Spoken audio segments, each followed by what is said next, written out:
On April 17, 1895, in a hotel room in Shimonoseki, Japan, a Qing diplomat named Li Hongzhang put his signature on a treaty that ended 2 centuries of imperial rule over Taiwan.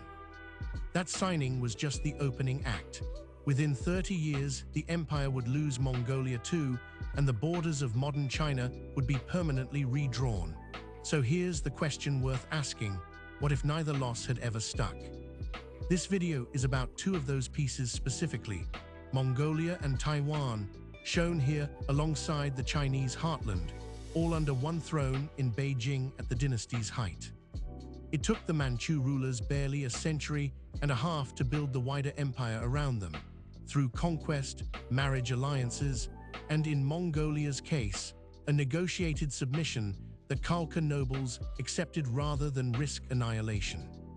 The full empire, including Manchuria, Xinjiang, and Tibet beyond the 3 pieces we're tracking, covered roughly 14.7 million square kilometers by 1790, larger than the entire continent of Australia.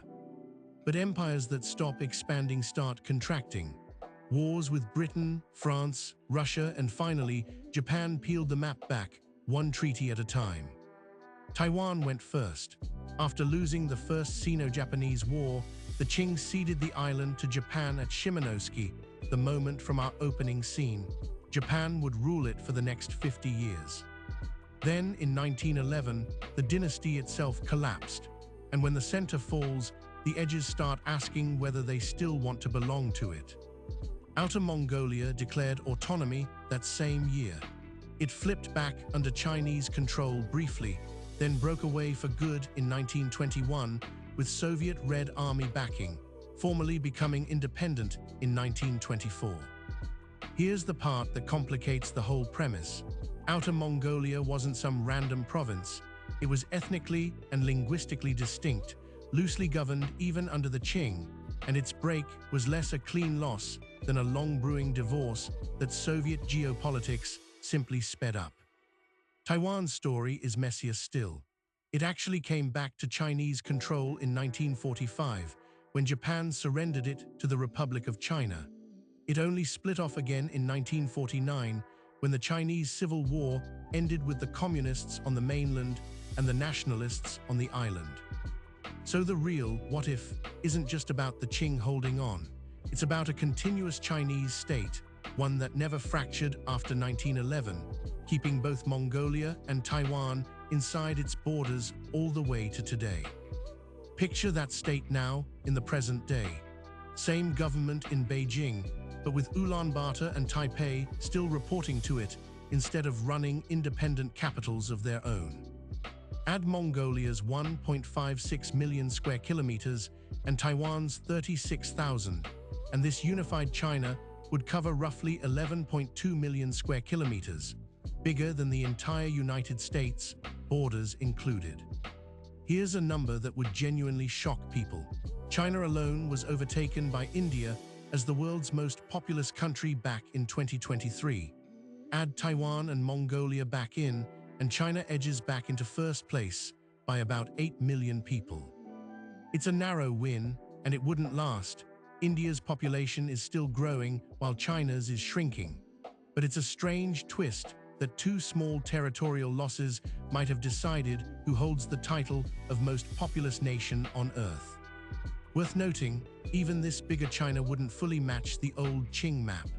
Russia had already carved off the Amur region decades before Taiwan or Mongolia were ever lost. Now the economics.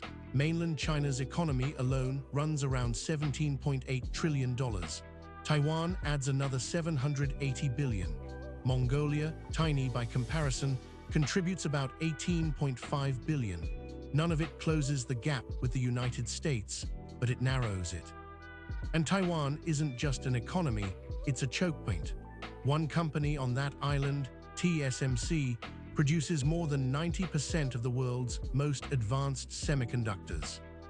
Mongolia, meanwhile, is sitting on some of the richest untapped mineral ground on the planet: copper and gold at Oyu Tolgoi, coking coal at Tavan Tolgoi. Put those 2 pieces back inside one border, and you get a country that doesn't just have people and land. It controls the chips that run the modern world and the raw materials that build it. Militarily, the gap barely moves. China's People's Liberation Army is already the largest standing military on Earth. Folding in Taiwan's roughly 170,000 troops just adds a rounding error to an already massive number. But bigger on paper doesn't mean stable. A country holding a democratic Taiwan and an authoritarian mainland under one flag would be managing exactly the kind of internal contradiction that has strained Hong Kong for the past decade. Mongolia would carry its own friction too, a historically distinct culture, its own script and language, folded into a state that has already struggled to fully integrate Tibet and Xinjiang. So the honest answer to what if the Qing never lost Mongolia and Taiwan isn't a bigger, stronger China by default. It's a China carrying more of the same tensions it already struggles with today, just at a larger scale. The lines on the 1895 map were never really about land. They were about which centers of power a place would answer to: Beijing, Tokyo, or Moscow. Taiwan and Mongolia both ended up with a different answer, and that choice, more than any treaty, is why the map looks the way it does today.